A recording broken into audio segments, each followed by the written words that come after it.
Aparat sedang memburu 15 anggota Polrestabes Medan yang berstatus menjadi buron atau masuk dalam daftar pencarian orang atau DPO. Pasalnya, 15 polisi itu terlibat kasus perampokan pada 2022 silam. Lantas, inilah tampang dan identitas 15 polisi itu. Dikutip dari Kompas.com, 15 anggota Polrestabes Medan yang masuk dalam daftar buron adalah Bribka Sutrisno, Bribka Ari Galih, Aibtu Sutarso, Bribka Riswandi, Brigadir Afriyanto Maha, Brigadir Sapril, Brigadir Muhammad Ade Nugraha.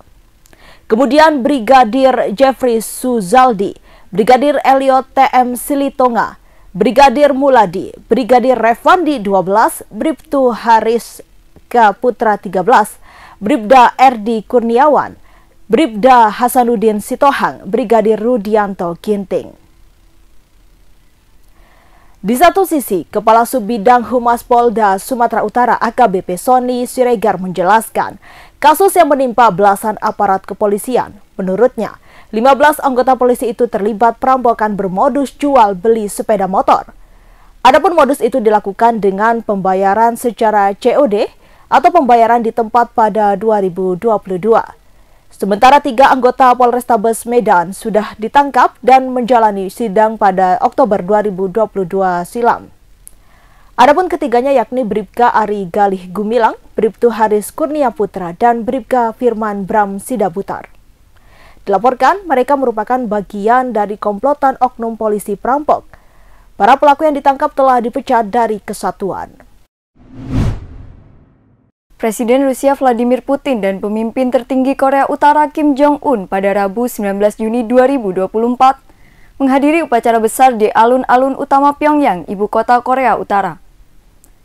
Kantor berita Rusia Interfax dan RIA Novosti melaporkan upacara tersebut adalah tanda dimulainya pertemuan tingkat tinggi Putin dan Kim Jong-un. Sementara itu, RIA Novosti melaporkan Kim Jong-un menyapa Putin sebelum berbicara di Wisma Tamu Negara Kumsusan.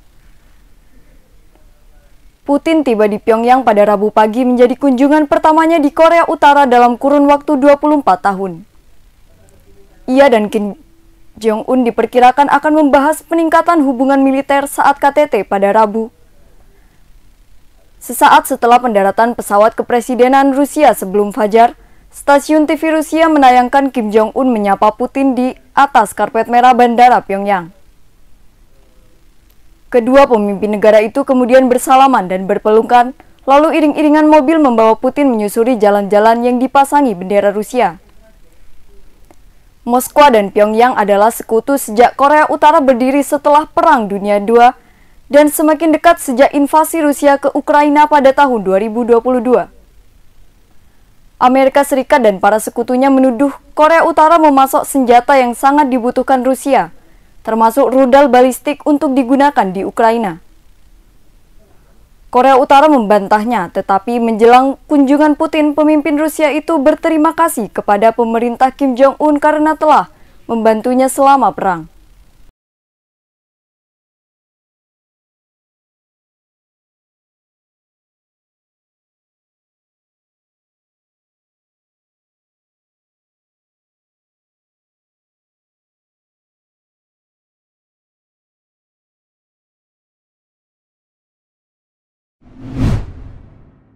Presenter Raffi Ahmad bagikan cerita pengalamannya ditegur dan didatangi polisi karena dikira calo atau taksi Hajar Aswad Selasa 18 Juni 2024.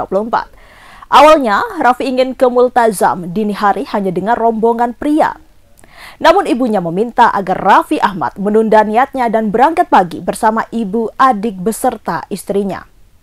Di sana, Raffi Ahmad bisa membantu ibu mertua, adik-adik, dan istrinya untuk menuju Multazam.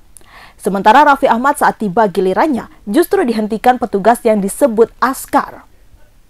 Raffi Ahmad menceritakan saat itu bahwa ada polisi yang mendekatinya, tetapi Raffi beruntung ibunya menjelaskan bahwa Raffi bukanlah calo. Namun menurutnya, niat baik dia membantu keluarga menuju Multazam terbayar langsung di hari berikutnya.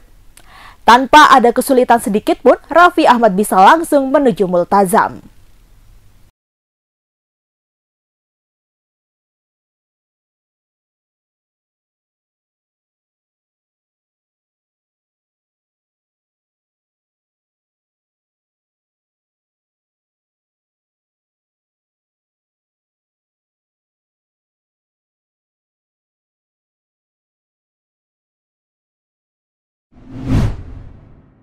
Polres Sumeneb Madura selidiki pelaku pembuangan bayi baru lahir di Dusun Pasar Kayu, RT 3 RW 1 Desa Pabian, Kecamatan Kota Sumeneb. Bayi berjenis kelamin perempuan dalam keadaan masih hidup itu ditemukan warga pada Selasa 18 Juni 2024 pukul 11.30 waktu Indonesia Barat. Kasus pembuangan bayi baru lahir ini lanjutnya masih tetap berjalan dan dalam proses penyelidikan. Hal itu diungkapkan oleh Kasih Humas Polres Sumeneb AKP Widiarti. Saat ditemukan, bayi berjenis kelamin perempuan tersebut diperkirakan baru dilahirkan dalam kondisi sehat dan masih dililit tali pusar.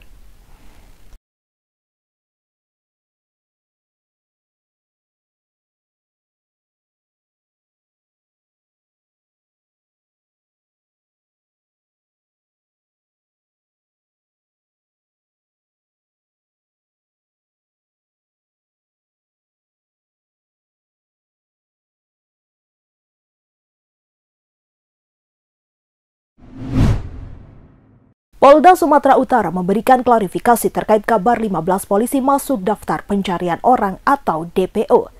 Ke-15 polisi tersebut sebelumnya bertugas di Polrestabes Kota Medan.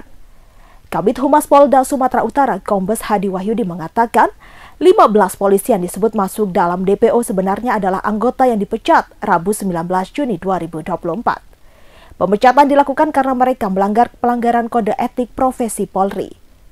Kasubit Humas Polda Sumatera Utara AKBP Sony Siregar menjelaskan, 15 anggota yang dipecat terlibat kasus pidana yang berbeda-beda. Mulai dari komplotan maling berkedok COD, penipuan, dan kepemilikan senjata ilegal. Namun demikian, sejumlah anggota lain juga sudah ditahan dan menjalani persidangan. Seperti Bribka Ari Galih Gumilang, Bribtu Haris Kurnia Putra, dan Bribka Firman Bram Sidaputar yang ditangkap terlebih dahulu. Ketiganya telah diadili karena kasus perampokan. Sebelumnya, wajah 15 anggota Polrestabes Kota Medan beredar luas dengan narasi menjadi buronan. Namun kini terungkap bahwa mereka sebenarnya telah dipecat dari Polri. Sebagian ada yang telah diproses dan ada juga yang masih diburu.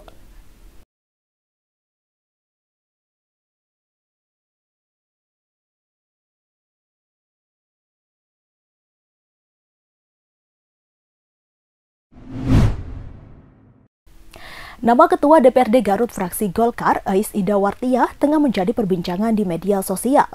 Ais Ida Wartiah diduga mengejek guru honorer saat berunjuk rasa di kantor DPRD pada Jumat 14 Juni lalu.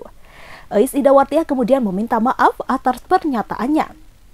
Ketua DPRD sekaligus Ketua DPD Golkar Kabupaten Garut itu menyebut tak bermaksud merendahkan guru honorer. Ais menyebut ucapannya spontan saat melihat ada guru yang menangis dalam unjuk rasa tersebut. Ais pun mengaku siap meminta maaf langsung kepada guru yang menangis di gedung DPRD. Sebagai informasi, para guru berunjuk rasa meminta Pemda membuka kembali penerimaan pegawai pemerintah dengan perjanjian kerja atau PPPK dengan jumlah sisa kuota mencapai 2.000 orang. Namun komentar dari Ketua DPRD Garut, Ais Ida Wartiah, dianggap menyinggung para guru.